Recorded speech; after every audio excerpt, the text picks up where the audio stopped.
മാനസിക, ശാരീരിക സന്തോഷങ്ങൾക്കുതകുന്നതായിരിക്കണം വിവാഹജീവിതം. തുടർച്ചയായി നെഗ്ലക്റ്റ് ചെയ്യുന്നതും പൊരുത്തപ്പെട്ടു പോകാൻ കഴിയാത്ത സ്വഭാവവും വിവാഹമോചനത്തിന്റെ ഗ്രൗണ്ടായ ക്രൂവൽറ്റിയായി കണക്കാക്കേണ്ടതാണ്. തെറ്റായ വഴിയിൽ ജീവിക്കുന്ന ഭർത്താവുമൊത്തൊരു സ്ത്രീ പൊരുത്തപ്പെട്ട് ജീവിക്കുക എന്നത് പ്രയാസകരമാണ്. പുതിയൊരധ്യായത്തിലേക്ക് ഏവർക്കും സ്വാഗതം. ചാനൽ സബ്സ്ക്രൈബ് ചെയ്യാനും ഉപകാരപ്രദമെങ്കിൽ ഷെയർ ചെയ്യാനും മറക്കരുത്. വിവാഹമോചനത്തിലേക്ക് നയിക്കുന്ന പല കാരണങ്ങളുണ്ട്. സ്പെഷ്യൽ മാരേജ് ആക്ടിലും മറ്റ് വ്യക്തി നിയമങ്ങളിലും ഇത്തരം കാരണങ്ങൾ വ്യക്തമായി പ്രതിപാദിക്കുന്നുണ്ട്. അത്തരത്തിലുള്ള ഏതെങ്കിലും ഗ്രൗണ്ട് ഉണ്ടെങ്കിലാണ് കോടതികൾ പൊതുവെ വിവാഹമോചനം അനുവദിക്കാറുള്ളത്. എന്നാൽ വ്യത്യസ്തവും പൊതുവെ ആശ്വാസകരവുമായ ഒരു വിധിയാണ് നമ്മുടെ ബഹുമാനപ്പെട്ട ഹൈക്കോടതിയിൽ നിന്നുണ്ടായിട്ടുള്ളത്. വിധിക്ക് ആസ്പദമായ സംഭവം മാവേലിക്കര സ്വദേശി ആലപ്പുഴ കുടുംബക്കോടതിയിൽ നൽകിയ ഡിവോഴ്സ് പെറ്റീഷന്റെ അടിസ്ഥാനത്തിലാണ്. വിഷയത്തിന്റെ ചുരുക്കം ഇങ്ങനെയാണ്. വിവാഹിതനും ഒരു കുട്ടിയുടെ പിതാവുമായ വ്യക്തിയുമായി പെൺകുട്ടി അടുപ്പത്തിലാകുകയും ഒരുമിച്ച് താമസിക്കുകയും പിന്നീട് നിയമപരമായി വിവാഹിതരാകുകയും ചെയ്തു. അവരുടെ ബന്ധത്തിൽ ഒരു കുട്ടിയും ജനിച്ചു. കുട്ടി ജനിച്ച് കുറഞ്ഞ നാളുകൾക്ക് ശേഷം ഇവർ തമ്മിൽ അസ്വാരസ്യങ്ങൾ ഉണ്ടാവുകയും മദ്യപാനവും മോശം സ്വഭാവവും വർദ്ധിക്കുകയും ചെയ്തു. പിന്നീട് പെൺകുട്ടിയെ ശാരീരികവും മാനസികവുമായി തളർത്തുന്നത് പതിവായി മാറി. ഇത്തരം ഉപദ്രവങ്ങൾ കഠിനമായപ്പോൾ പെൺകുട്ടി സ്വന്തം വീട്ടിലേക്ക് തിരികെ പോവുകയും വിവാഹമോചനത്തിന് കേസ് ഫയൽ ചെയ്യുകയുമാണുണ്ടായത്. 14 വർഷം പെൺകുട്ടി പിരിഞ്ഞു താമസിച്ചു.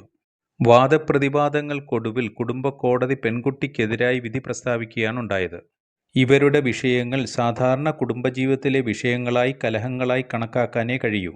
വിവാഹമോചനത്തിലേക്ക് നയിക്കുന്ന കാരണങ്ങൾ കാണാൻ കഴിയുന്നില്ല. ഭർത്താവ് തൻ്റെ ഭാര്യയെയും കുട്ടിയെയും ഏറ്റെടുക്കാൻ തയ്യാറുമാണ്. ഒടുവിൽ പെൺകുട്ടി സമർപ്പിച്ച വിവാഹമോചന ഹർജി തള്ളുകയാണുണ്ടായത്. എന്നാൽ പെൺകുട്ടി സമർപ്പിച്ച അപ്പീലിൽ ബഹുമാനപ്പെട്ട ഹൈക്കോടതി വിഷയം ഗൗരവമായി പരിഗണിക്കുകയാണുണ്ടായത്. ജീവിതത്തിന് സമാധാനവും സ്വസ്ഥതയും ലഭിക്കാത്തിടത്ത് ജീവിക്കണം എന്ന് പറയാനാകില്ലെന്ന് വ്യക്തമാക്കുകയും ചെയ്തു. ഒരു സ്ത്രീയെ നിർബന്ധിച്ച് സ്നേഹശൂന്യമായ അവസ്ഥയിലേക്ക് വിടുകയല്ല വേണ്ടത്, അവരെ അതിൽ നിന്ന് മോചിപ്പിക്കുകയാണ് വേണ്ടത്. തെറ്റായ വഴിയിൽ ജീവിക്കുന്ന ഭർത്താവുമൊത്തൊരു സ്ത്രീ പൊരുത്തപ്പെട്ട് ജീവിക്കുക എന്നത് പ്രയാസകരമാണ്. ഇത്തരം വിഷയങ്ങൾ സാധാരണ കുടുംബകലഹത്തിന്റെ ഗണത്തിൽ കൂട്ടാൻ കഴിയുന്നതല്ല. തുടർച്ചയായി നെഗ്ലക്റ്റ് ചെയ്യുന്നതും പൊരുത്തപ്പെട്ടു പോകാൻ കഴിയാത്ത സ്വഭാവവും വിവാഹമോചനത്തിന്റെ ഗ്രൗണ്ടായ ക്രൂവൽറ്റിയായി കണക്കാക്കേണ്ടതാണ്. നീണ്ട 10 വർഷം ഒരു സ്ത്രീ തൻ്റെ ഭർത്താവിനെ സഹിച്ച് ജീവിച്ചു. തുറന്ന് സംസാരിക്കാൻ പോലും കഴിയാത്ത അവസ്ഥ. ഭർത്താവ് ഉപദ്രവിക്കുകയും വീട്ടിൽ പൂട്ടിയിടുകയും ചെയ്യുന്നു. ഇത്തരത്തിലുള്ള പീഡനങ്ങൾക്കൊടുവിൽ പിതാവിനോടൊപ്പം പോവുകയാണ് ചെയ്തത്. ഓപ്പോസിറ്റ് കക്ഷിയുടെ വാദങ്ങൾ കോടതി തള്ളുകയും പരാതിക്കാരിക്ക് അനുകൂലമായി വിവാഹമോചനം അനുവദിച്ചു കൊടുക്കുകയുമാണ് ഉണ്ടായത്. മാനസിക, ശാരീരിക സന്തോഷങ്ങൾക്കുതകുന്നതായിരിക്കണം വിവാഹജീവിതം. എന്നാൽ പൊതുവെ സ്ത്രീ ആയിക്കോട്ടെ പുരുഷനായിക്കോട്ടെ ഇത്തരം വിഷയങ്ങളൊന്നും തന്നെ കോടതിയിലെത്താതെ സഹിച്ചും ക്ഷമിച്ചും പല കാരണങ്ങളുടെ പേരിൽ തള്ളി നീക്കുകയാണ് ചെയ്യുന്നത്. ചില വിട്ടുവീഴ്ചകൾ തുടർന്നുള്ള നല്ല ജീവിതത്തിലേക്ക് നയിച്ചേക്കാം. എന്നാൽ എത്ര ക്ഷമിച്ചാലും സഹിച്ചാലും ശരിയാകാത്ത ചില ബന്ധങ്ങളുണ്ട്. അത്തരത്തിലുള്ളവർക്ക് ഇത്തരം വിധികൾ വളരെ ആശ്വാസകരമാണ്. വ്യത്യസ്ത നിയമങ്ങളുടെ അടിസ്ഥാനത്തിൽ വിവാഹമോചനത്തിലേക്ക് നയിക്കുന്ന ഗ്രൗണ്ടുകളുടെ വീഡിയോ ലിങ്ക് ഡിസ്ക്രിപ്ഷൻ ബോക്സിൽ നൽകുന്നതാണ്. ഇതോടൊപ്പം അത്തരം വീഡിയോകൾ കൂടി കാണുക.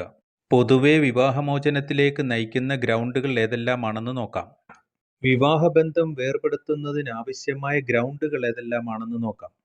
അതിൽ പ്രധാനപ്പെട്ടത് അഡൾട്ടറിയാണ്. ഭാര്യയോ ഭർത്താവോ മറ്റൊരു പുരുഷനുമായോ സ്ത്രീയുമായോ വോളണ്ടറിയായി ലൈംഗിക ബന്ധത്തിൽ ഏർപ്പെടുക.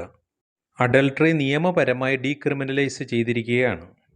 അതുകൊണ്ട് പരസ്പര സമ്മതത്തോടുകൂടിയുള്ള സെക്ഷൽ റിലേഷൻ ശിക്ഷാർഹമല്ലാതായിരിക്കുന്നു.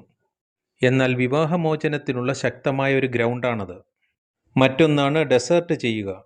പരാതി നൽകുന്നതിന് മുമ്പ് 2 വർഷക്കാലമായി ഉപേക്ഷിച്ചു പോവുക. യാതൊരു കാരണവുമില്ലാതെ അനുവാദമില്ലാതെ മാറി താമസിക്കുക. അതായത് കുടുംബജീവിതത്തിൻ്റെ ഉത്തരവാദിത്തങ്ങളിൽ നിന്ന് വിട്ടുനിൽക്കുക. 7 വർഷമോ അതിലുപരിയോ തടവ് ശിക്ഷ വിധിക്കപ്പെട്ട പാർട്ട്ണറിൽ നിന്ന് വിവാഹമോചനം നേടാവുന്നതാണ്. മറ്റൊന്ന് ക്രൂവൽറ്റിയാണ്. അത് ശാരീരികമോ മാനസികമോ ആകാം. ഭാര്യയിൽ നിന്ന് ഭർത്താവിനോ ഭർത്താവിൽ നിന്ന് ഭാര്യയ്ക്കോ ഉണ്ടായാൽ കോടതിയെ സമീപിക്കാവുന്നതാണ്. അടിക്കുക, തൊഴിക്കുക തുടങ്ങിയ മർദ്ദന രീതികളാണ് ഫിസിക്കലായ ക്രൂവൽറ്റി. അസഭ്യം പറയുക, അപവാദം പറയുക, യാതൊരു ബന്ധവുമില്ലാത്ത വ്യക്തിയെ ചേർത്ത് മോശമായി പറയുക, മാസങ്ങളോളം സഹകരിക്കുന്നതിൽ നിന്നും സംസാരിക്കുന്നതിൽ നിന്നും വിട്ടുനിൽക്കുക തുടങ്ങിയവയെല്ലാം മെൻ്റൽ ക്രൂവൽറ്റിയിൽപ്പെട്ടതാണ്. മറ്റൊന്ന് തുടർച്ചയായുള്ള മാനസിക രോഗങ്ങൾ. സാധാരണയായുള്ള ഡിസോർഡർ ഈ ഗണത്തിൽപ്പെടുന്നതല്ല. ഗൗരവമുള്ളതും ഒരു മെഡിക്കൽ പ്രാക്ടീഷണർ വ്യക്തമാക്കിയിട്ടുള്ളതുമായിരിക്കണം. മറ്റൊരു ഗ്രൗണ്ടാണ് സെക്ഷലി ട്രാൻസ്മിറ്റഡ് ഡിസീസ്. HIV പോലെ പടരുന്ന വെനറൽ ഡിസീസ് ഉണ്ടായിരിക്കുക. ലെപ്രസി ഒരു ഗ്രൗണ്ട് ആണെങ്കിലും ഇന്ന് അത്തരം റിപ്പോർട്ടുകൾ വളരെ വിരളമാണ്. മറ്റൊരു ഗ്രൗണ്ടാണ് പ്രിസംപ്ഷൻ ഓഫ് ഡെത്ത്. മരിച്ചതായി കണക്കാക്കുക.